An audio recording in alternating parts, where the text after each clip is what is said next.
Welcome everyone, I would like to show you how to get PPSSPP on your iPhone and iPad.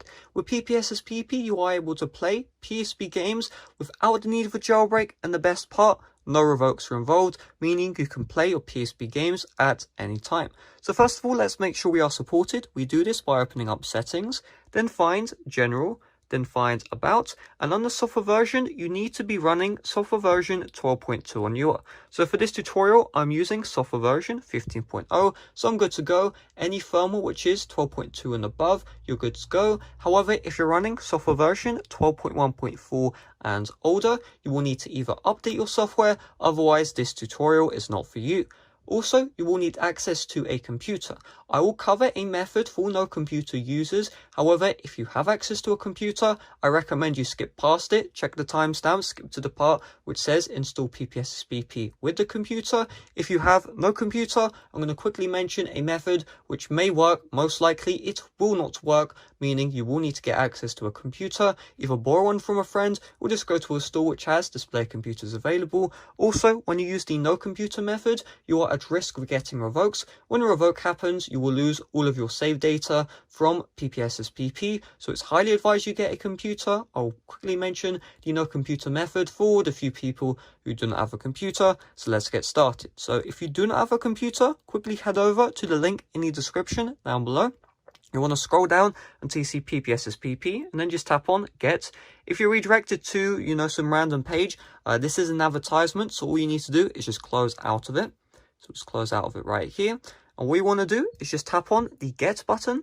If you're redirected again, this is an ad, close out of it. And then you see right here, choose a store. So I'm just going to put this in portrait mode, and you will need to try these no computer third-party app stores, check them out, see if PPSSPP is working. If it isn't, you will not be able to use the no computer method, and you will need to skip to the part where you need to use a computer. You can see a couple of errors you may get is ads preventing PPSSPP from functioning, you're receiving the unable to install pop-up or the unable to verify app pop-up. I'm mentioning this for, the few amount of people who don't have a computer, and hopefully some of them will be able to use the no computer method. This is why the tutorial isn't focused on the no computer method. However, if somehow you are able to get PPSSPP fully working, make sure to check the timestamps in the description to skip to the next part of the tutorial. It should be labeled verify PPSSPP. If the no computer PPSSPP isn't working, which most likely it isn't, you will need to get access to the computer, and then I'll show you the next steps. On the computer, if you're running Windows, we have some preliminary steps we need to follow. So first of all, I want you to open up the Microsoft Store, search up for iTunes, and make sure that if you have this version of iTunes installed on your computer, delete it. So if you don't see a get button here and you see an open button, just make sure this version is deleted. Next, I want you to go to the Alt Store page, will be in the description, and I want you to click on the FAQ in a new tab. Once we are on the FAQ, we have two downloads. First of all, download the latest version of iTunes directly from Apple, and the latest version of iCloud directly from Apple. So we'll right click, open a new tab for iTunes, and you can see download the latest version, but it says from the Microsoft Store, so we need to fix this. So we're just going to scroll down until we see looking for other versions, Windows, and then download iTunes for Windows now, 64-bit. We click on this one, and then we wait for this to download. Next, we're going to go and we're going to download the latest version of iCloud. So right click, open a new tab, and it'll bring you to the Apple support page where we have the iCloud download for Windows. Once you're on this page, we need to right click this here, download iCloud for Windows on Apple's website. It does say for Windows 7 and 8, however I'm on Windows 10, this works no issues. If you're running any other future Windows, it will also be good. So just right click this, click on copy link address, and then paste this in the new tab.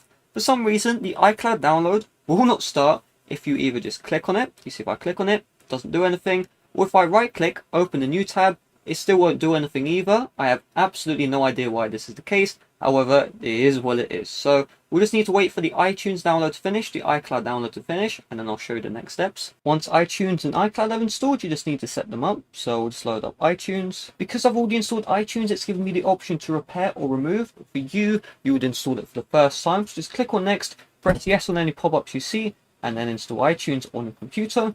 And then next we need to download iCloud. We need to accept the terms of agreement, install, press yes on any pop-up you may see, and then just wait for this process to complete. Press yes on any other pop-ups you see, as well. Now iCloud wants us to restart our computer. I recommend you install both iTunes and iCloud before you do the restart. So I'm just going to click on no, then we restart the computer. If you do not restart the computer, Altstore will give you an invalid anisette data error. So it's not an optional thing. Do you want to restart? It is you restart to get Altstore working. You don't restart to get Altstore not working. So I'm going to restart and then I'm going to be back for the next steps. Alright, I've just restarted my computer. If you get this iCloud pop-up, just click on cancel. Make sure iCloud is still open in the tray. And let's proceed with the next steps. So back on the Altstore website, you either click on macOS or Windows. So on Windows, I'm just going to click this. You're going to see the altinstaller.zip is going to download. On macOS, you just click on the macOS download. And if you have this pop-up, just click on save file. Okay, and then you can see altserver.zip is downloading. I'm going to click on it right here. On Windows, you'll see this page. Click on extract all and then just click on extract. And once it's done, now we have Altinstaller and setup. On macOS, once the .zip has installed, just click on it. And then you should see the alt server icon right here. Just drag this into applications. Click on applications. Then you want to find alt server, should be at the top. Right click, open.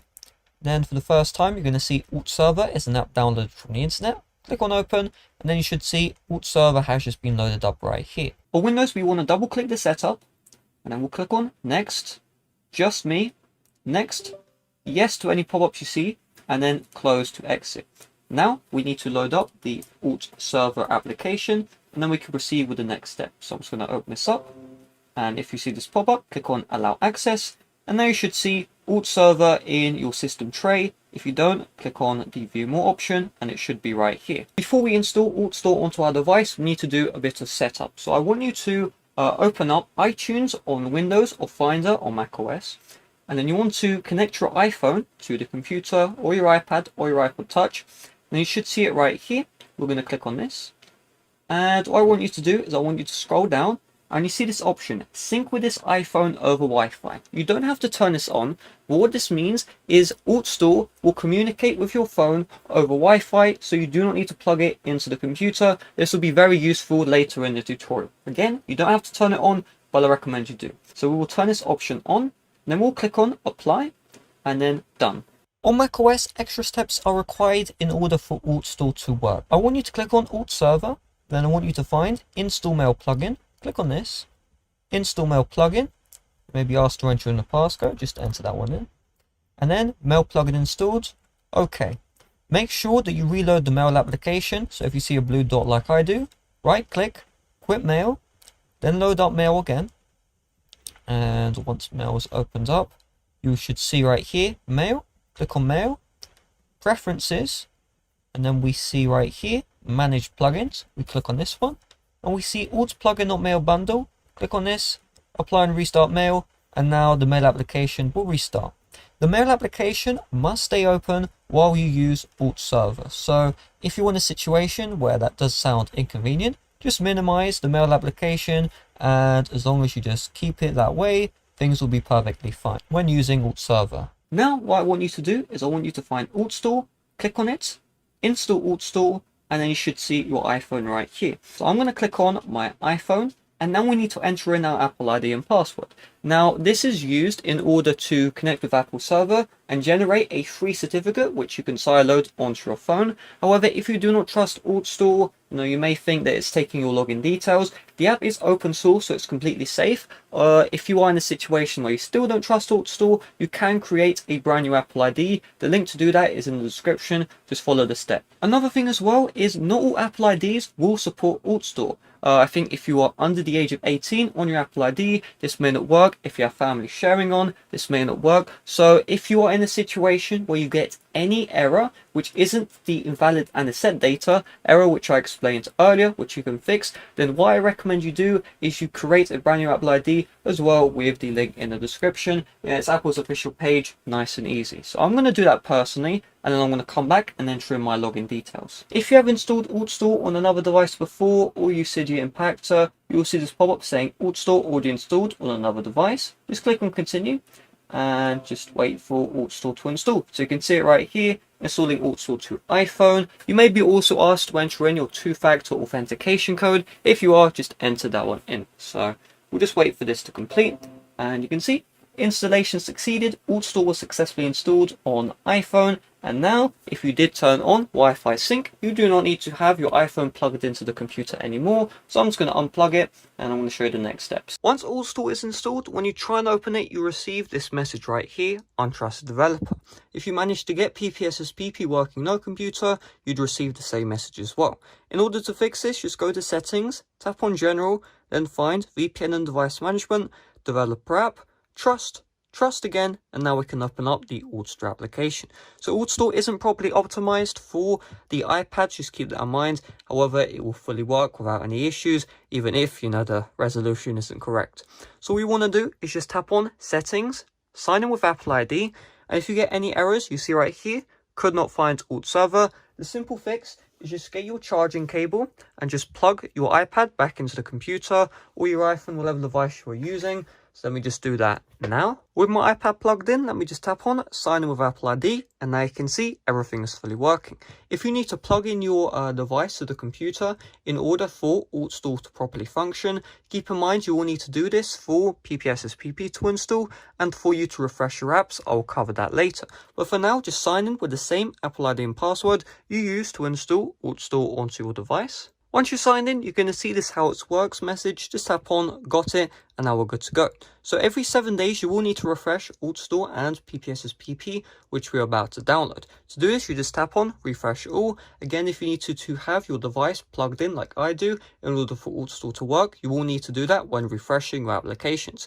What I recommend you do, long press on the home screen, tap on the plus, and then find the Install widget, and then you can see right here, this widget will update every single day and let you guys know when you need to refresh. So currently it says expires in 7 days. You want to refresh when things expire in 1 day, 2 days. It really depends if you have access to the computer. And with that being said, let's proceed with the tutorial and getting PPSSPP. So you will need to head over to the next link in the description, close out of any ads you see, and then find PPSSPP. Just tap on get. Close out of any redirects you see, and then what you want to do is just tap on the IPA, and it should bring you to this page right here, and you just want to find the PPSSPP IPA. Just tap on that right here, wait for this to do its thing, and you see, do you want to download PPSSPP IPA? Just tap on the blue download, and now PPSSPP is installing onto my device. So it shouldn't take too long. What you want to do next is just go to Install, and you just want to tap on the plus, and then you want to find PPSSPP IPA you downloaded earlier. Tap on that, and then PPSSPP will install. If you get the could not find alt server error, just check the timestamps to fix that issue. So you should see any moment now, PPSSPP should successfully install. Let me just open up the app. This is the most crucial step of the entire video. You need to go to settings, tools, developer tools, CPU core, and you want to change this from IR interpreter to interpreter. If you do not change this, the PSP games will crash on launch. Just to repeat it, you need to change the core to interpreter. If it's on JIT, change it to interpreter. If it's on IR interpreter, just change it to regular interpreter.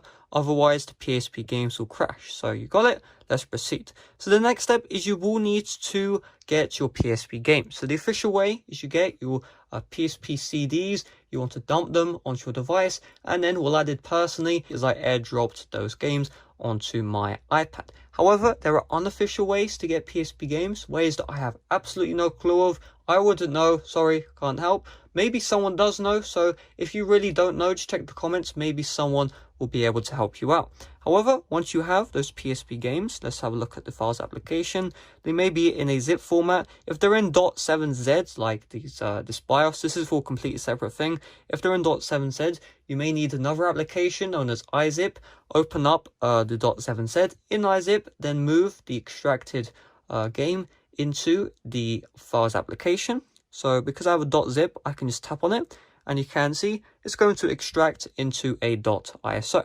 So once this is done and you have that ISO, long press on it, then find move, and what you want to do is just tap on your iPhone or iPad, scroll down until you see PPSSPP, tap on this one, then tap on PSP, and then we're going to create a new folder. We're going to call this games right here. tap on the games folder, and then tap on move. And now the PSP games have been successfully moved to PPSSPP. So what you want to do is you want to find a PSP folder, find that games folder, and you can see there's the game right here. If you accidentally go too far back, you can see I've went to the slash. What you want to do is just tap on system right here, then tap on the shift icon, and then you should see the folder you created earlier, the games folder, and you can see, boom, it is right here. Let's just tap on it and it should open up successfully. If the game does crash, keep in mind, I covered this earlier, we need to change the CPU core. There's a timestamp in the description in order to do that. And boom, you can see right here, everything's fully working. The PSP game is launching without any issues. So what you can do is you can customize stuff. So we'll just tap on this upwards arrow right here. And we'll go to settings, and there's some graphic settings you can play around with, rendering resolution, all that good stuff. It really depends what you want to do. Make sure you choose the best settings for your device, and the best way to tell that is if the game's lagging, then you know something's wrong. To check the frame rate counter, just find your FPS counter, tap on it, and just tap on FPS, and then you can mess around with the upscale. So we'll just do 10 times PSP rendering, and let's see how that goes. And you can see the game's still running at full speed. So some games will run at 60 FPS, some games will run at 30 FPS. It really depends on the game types. Just keep that in mind. If you want to create a save state, just tap on the start menu and then just tap on save state. And then you can see a save state has been made. And if you want to load that save state, just tap on load. If you want to overwrite the save state, just tap on the save state at the top right here. You can also change the control. So if you just tap on controls, control mapping, this is for a controller, but there's also on-screen touch controls. You can see you can have that on or off if you connect a controller. You can also have this off, and then if you keep it on, you can tap on edit control layout, and you can move where the icons are. And I mean, really, it's just messing around with PSP Emulator. Just make sure that under CPU core you keep this at interpreter. If the games ever crash, just make sure you change that back, and then you should be good to go. If worst case scenario happens, you can always just re-download PPSSPP, and that will reset the settings to default. So hopefully this video did help you out. If it did, make sure to leave a like, subscribe if you're brand new. Make sure to check out my playlist for all the other emulators you can get on your iPhone and iPad. Thanks for watching. See you guys later. Bye bye.